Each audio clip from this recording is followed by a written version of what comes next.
Hello प्यारे बच्चों, कैसे हो आप सब लोग। उम्मीद करता हूँ आप सभी अच्छे होंगे और सुरक्षित होंगे।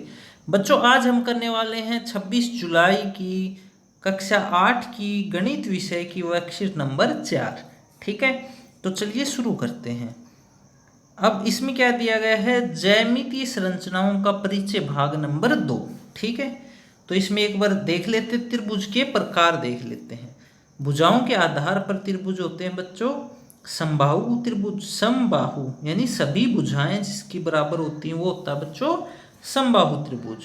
फिर आता है समद्विबाहु त्रिभुज। दो भुजाएं जिसमें बराबर होती हैं वो होता है समद्विबाहु त्रिभुज। विषमबाहु त्रिभुज, सभी भुजाएं जिसमें अलग अलग माप की हों, यानी कोई भी भुजा अगर बराबर नहीं है तो वो कहलाएगा विषमबाहु त्रिभुज। कोणों के आधार पर अगर बात करें तो न्यून कोण त्रिभुज, जिसमें सभी कोणों का माप 90 डिग्री से कम होता है। समकोण त्रिभुज, जिसमें कोई भी एक कोण 90 डिग्री का होता है। अधिक कोण त्रिभुज, जिसमें कोई एक कोण बच्चों 90 डिग्री से अधिक का हो तो वो होता है अधिक कोण त्रिभुज। तो ये कुछ त्रिभुज के प्रकार थे। ठीक है, अब एक चीज दी गई है, देखिए क्या दिया गया है। क्या किसी त्रिभुज में दो समकोण हो सकते हैं। हमें पता है कि त्रिभुज के कोणों का योग 180 से ज़्यादा नहीं हो सकता।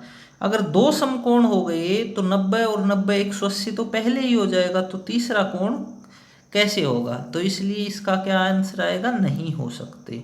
क्या त्रिभुज के प्रत्येक कोण 60 डिग्री से कम हो सकते हैं। देखिए 180 डिग्री होता है तो प्रत्येक का अगर हम 60 डिग्री से कम कर देंगे तो 180 डिग्री नहीं होगा, और त्रिभुज के तीनों कोणों का योग 180 होना चाहिए, तो ये भी नहीं होगा।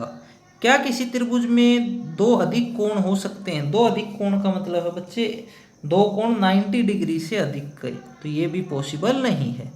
अगला क्वेश्चन है, एक त्रिभुज बनाइए, उसकी माध्यिका दिखाइए। मान लीजिए ये त्रिभुज बना हुआ है तो इसकी माध्यिका दिखाएंगे तो कैसे LM के ऊपर माध्यिका डाल देंगे तो ये इसकी बच्चों माध्यिका हो जाएगी। ठीक है, इसी प्रकार ऐसे ये और ये इसकी माध्यिकाएं हो जाएंगी। एक त्रिभुज में कितनी माध्यिका होती हैं, जितनी भुजाएं होती हैं। भुजा कितनी होती है त्रिभुज में, 3, तो माध्यिका भी कितनी होती है बच्चों, 3 होती हैं।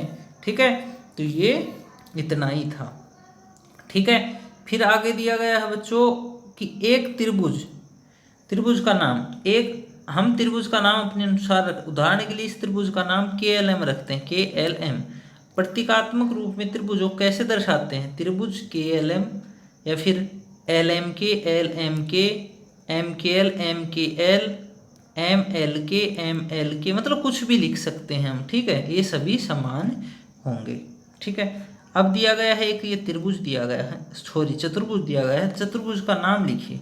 तो चतुर्भुज का इसका कोई मतलब हम ऐसे तो नाम लिख नहीं सकते क्योंकि इसकी सभी भुजाएं असमान है, सभी कोण भी असमान है, तो ये क्या है, चतुर्भुज ही है। सभी भुजाएं क्या है इसकी, असमान है। ठीक है, सभी कोण भी क्या है, असमान है, और विकर्ण क्या है, विकर्ण भी दोनों असमान है। ठीक है बच्चों, तो ये हो जाएगा। आगे देखेंगे, आगे क्या दिया गया है। आगे दिया गया है बच्चों चतुर्भुज क्या होता है। देखिए ऐसी आकृति होती है, सभी कोणों का योग 360 डिग्री होता है। सिंगल डिग्री मतलब जो कोण है वो कितने का भी हो सकता है, बट कोणों का जो योग है वो 360 डिग्री से अधिक ही नहीं होना चाहिए। अब आता है समांतर चतुर्भुज। समांतर चतुर्भुज में आमने सामने की जो भुजाएं हैं ये इसके समांतर, ये इसके समांतर हो गई। ठीक है, आमने सामने की भुजाएं समांतर व बराबर होती हैं, और आमने सामने के कोण भी बराबर होते हैं। ये जो कोण है ये भी आपस में बराबर होते हैं।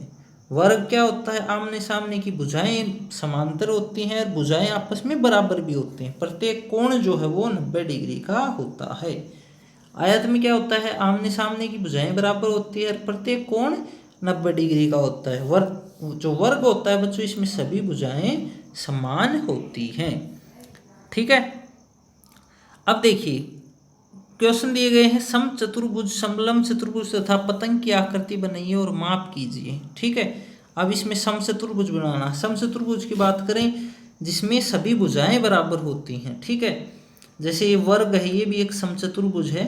ठीक है, समलंब चतुर्भुज तथा पतंग, पतंग की आकृति बनाने हैं तो प्रत्येक भुजा किस में बराबर होती है? समचतुर्भुज में, ठीक है। और किस में होती है? प्रत्येक विकर्ण किस में बराबर हो? समचतुर्भुज में विकर्ण भी बराबर होंगे। प्रत्येक कोण भी बराबर होगा, क्योंकि सभी जो भुजाएं हैं वो भी बराबर होंगी। आपको समलंब और पतंग की आकृति बना के भी ये सारी चीजें बच्चों चेक करनी है। अब आता है क्या समांतर चतुर्भुज के विकर्ण बराबर होते हैं, ठीक है।